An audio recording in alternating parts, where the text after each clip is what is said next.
د ګلونو ښار همیشه بخار پېښور جان کې نن په یو بمي چاودنه کې چې په پولیس لین کې په یو جومات کې شوې ده زمونږ خپل افغانان زمونږ خپل پښتانه زمونږ خپل مسلمانان زمونږ خپله وینه تقریبا په لسهاو شهیدان دي او په سلهاو زخمیان شوي دي. موږ د کابل غم او د پېښور غم یو رقم ته ګڼو، خو زه تاسې ته وایم پښتنو یو کال نه یو نیم کال نه زه لګیم چې دا ځل به د جنگ میدان افغانستان نه وي، دا ځل به د جنگ میدان پښتونخوا وي.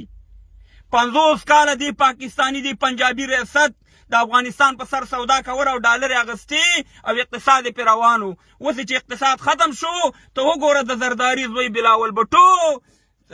شهباز شریف دی باجوا دی لکه د ګیدړ غونډه کې اوس خارج ګرځي د پاکستان جرنیلانو کرنیلانو د پښتونخوا سودا کړې ده. دا بمونه دا به هر شی دلته کېږي او دنیا ته به دې ته وایي چې دلته دهشتګردي د پښتنو وینه به خرڅوي. خو ما ته افسوس د پاکستان په پوج کې په پښتنو پوجانو راځي چې تاسې کې به غیرت کله راځي، تاسې به دا د مسلمانۍ کار کله کوئ؟ تاسې نه خو د کراکرۍ دکان جوړ کړی دی. په تاسې د پاکستان په پوج کې پښتنو پوجانو تاسې ته ویم په تاسې وانې 13 لکه بنګالیان شهیدان کړه خپل مسلمانان، تاسې وانې په لکاو بلوچان یې در وانې شهیدان کړه، په تاسې د دې نه په 1901 کې بوتلی فلسطینیان یې در وانې شهیدان کړه، په تاسې وانې په سوات کې خپلې خویندې میندې بې عزته کړې، په تاسې وانې په خپل ورونه شهیدان کړه په سوات په ملکن په دیر په ممندو په قبایلو کې په وزیرستان کې. تاسې په دې نه پوهېږئ چې دا 50 کاله 40 لکه د افغانستان ځوانان زمونږ خویندې میندې بچیان شهیدان شو د دې پاکستان د لاسه چې دې زمونږ په وطن کې تجارت شروع کړی. نو کله به غیرت کوئ؟ کله به تاسې کې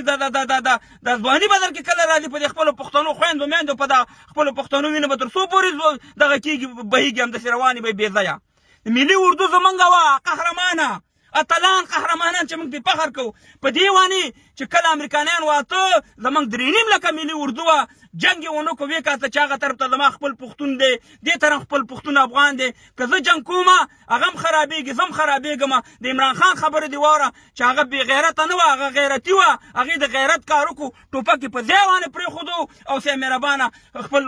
خپلو کورونو ته لاړه خپل افغانستان یې بچ کړو خپل پښتانه یې بچ کړو. 15 کاله کېږي چې ته غلام یې دا پښتانه دې غلام کړي خپل پښتانه در باندې وژني خپل ورونه در باندې وژني خپله خویندې میندې در باندې شرموي. تا کې به غیرت کله راځي؟ راوچت شه او دې تور خامار ته ووایه چې دا د احمدشاه بابا کور دی دا د احمدشاه بابا لښکرې دي وزه د دې پنجاب نه ورواړوه په دې اټک باندې والله چې دا کار دې نه یې کړی په مرګ باندې خو به اخر مرې کله به در کې غیرت راځي دا ټول د پنجاب